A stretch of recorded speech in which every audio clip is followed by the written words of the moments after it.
We spend our lives chasing after successes. We think if we just get that next, promotion or make that next sale or get people to notice us, we'll finally be happy. But most of the time, it doesn't work. In our last story, we saw how St. Philip Neri found a peace of soul that only God could give him. A peace that burned in his heart and radiated out into the restless streets of Rome. But here's the question. What do you do once you've been set on fire like that? Do we keep it to ourselves, or do we let it reach to everything that we do? St. Philip didn't keep that fire to himself. He wasn't after fame, wealth, or approval. What mattered to him were the people, helping them, guiding them, and bringing them ever closer to God. So because of that, he spent his days chasing after souls, not success. And in doing so, he changed the lives of people in ways that still matters today. He made an incredible impact on society. Now maybe we can learn something from this. Perhaps it's time that we stop chasing what the world considers to be important and start chasing what is really important. So for that, let me take out my trusty magnifying glass so we can take a closer look at how easy it is to confuse success with real, true fulfillment, and why St. Philip never made that mistake. Then let's ask the question that most of us, unfortunately, we never stop to ask. What am I really chasing? St. Philip Neri, he was known as the Apostle of Rome. That title really makes you stop and think. After all, Rome wasn't exactly a city lacking saints, right? Christians had been there since the very first generation after our Lord Jesus Christ. And also Saints Peter and Paul, they gave their lives for Christ in that city. For 20 centuries, the city has been the heart of Christianity. If you walk the streets today of Rome, you'll see it everywhere. You see the churches, the tombs, the reminders of the past all around. So why, of all people, does this 16th century man earn a title like that of Apostle of Rome? What made him stand out? Because when we think of an apostle of a country, say, we usually think of someone that brought the Christian faith to those peoples who had never heard of it, just like famous St. Francis Xavier, who did his apostolate in India, Japan, baptizing hundreds, even thousands of people. In fact, it was the letters of St. Francis that inspired Philip and his closest disciples to go to India. The letters of St. Francis Xavier were widely read in Rome. And Philip, he would share them with his followers, saying, "What a shame there are so few laborers to gather such a harvest. Why don't we too go and help them?"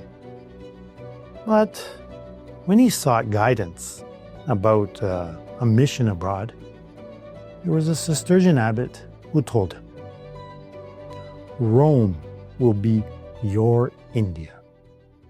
Now Philip immediately understood that his calling wasn't to go travel across the seas, but to serve as a missionary in the heart of the eternal city. Though he had dreamed of evangelizing in India, God had other plans. In Rome, at the very heart of Christendom, St. Philip would face sufferings, fatigue, and sacrifices. Yet, this mission offered a success far greater than any worldly achievement. To win souls, restoring those who had strayed away from the true faith, from piety, That was what was important. And his humility was remarkable. So much so that he would never have become a priest if it wasn't for the urging of his confessor. So, at the age of 36, in obedience to his confessor, he was ordained a priest. His life had already been marked by prayer and service. But the priesthood, it gave a new dimension.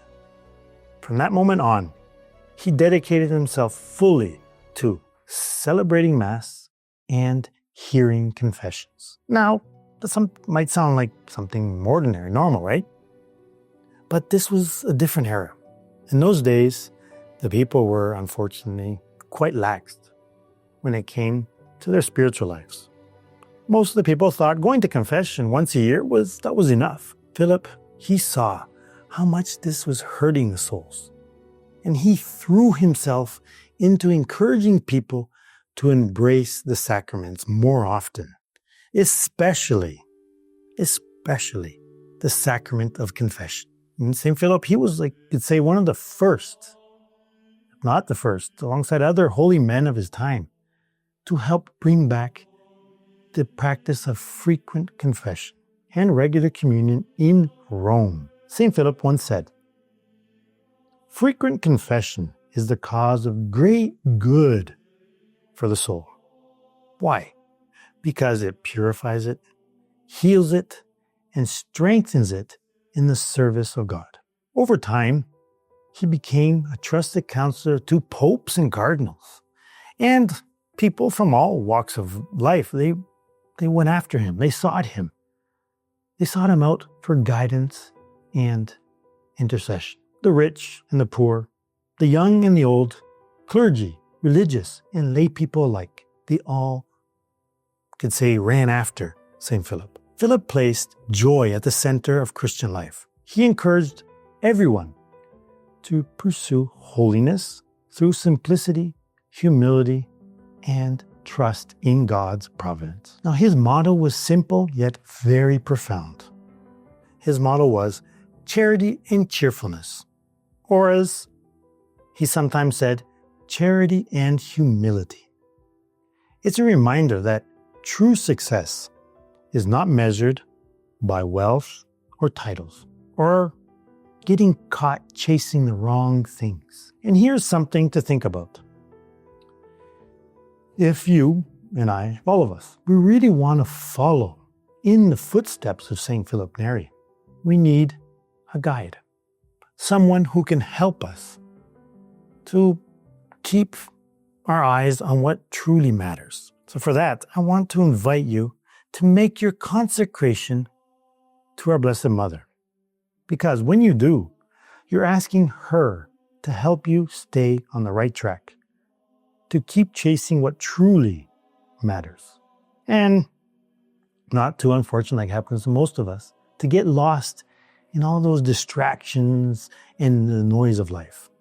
It's like having a friend who quietly points you back in the right direction when you're feeling lost or even being pulled in 100 different directions. Don't hesitate. Make your consecration if you haven't done it yet, because this will change your life. And for that, I will leave a link in the description below. Now back to St. Philip. He showed us what it looks like to chase what truly matters. He reminds us that the truest fulfillment is real peace. That comes when we let God lead our hearts. So the question is quite simple.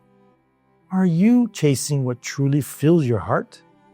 Or just what looks, you could say, impressive from the outside? Even St. Philip, known for his joy and wisdom, didn't walk this journey alone. He surrounded himself with friends, often reminding others that good friendship that helps lead us to heaven. Among them, one companion stood out, a man who shared his vision and even challenged him. We all need people who encourage us and challenge us. Now, who are the friends in your life helping you walk on the right path? St. Philip spent his days at the bedside of the sick, leading many souls from despair to a holy death. In the year of our Lord 1548, together with his confessor, Father Pedizano, he founded the Confraternity of the Most Holy Trinity, a group devoted to caring for the sick and the poor pilgrims, those that came through Rome. His joy and holiness soon caught the attention of another great saint. And this other great saint was none other than St. Ignatius of Loyola. They met in Rome and became very good friends. More than once, Ignatius invited Philip to join the company of Jesus.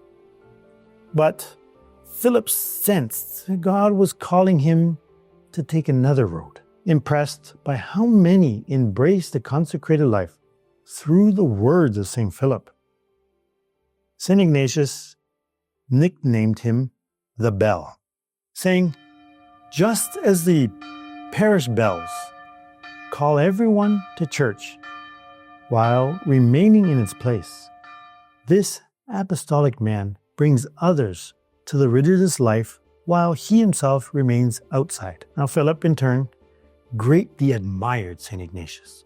He even said that every time he looked at St. Ignatius' face, it shone like an angel.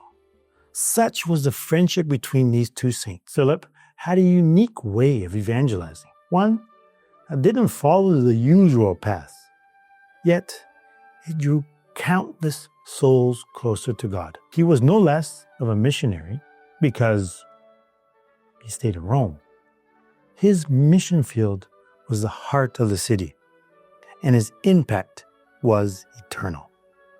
But how did he actually reach thousands in a city drowning in sin and in distraction?